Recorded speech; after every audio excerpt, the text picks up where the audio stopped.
जईबू जहिया रानी तू पियावा के डोलिया में चढ़ी के तू जईबू जहिया रानी तू पियावा के डोलिया में कि ओही दिल दे देब परान तोहरा झोलिया में कि ओही दिल दे देब परान तोहरा झोलिया में।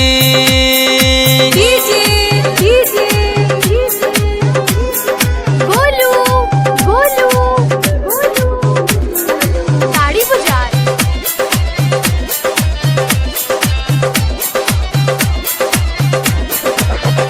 तू जईबू पछतईबू ससुराल हो भूलियो के ना पूछबू हमर हाल हो।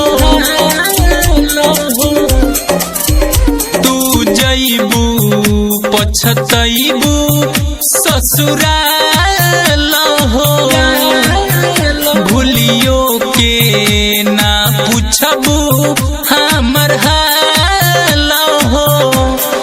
तू ही बोला कैसे रही पाइब रानी अपना टोलिया में तो वही दिन दे देब परान तहरा झोलिया में तो वही दिन दे देब परान तहरा झोलिया में।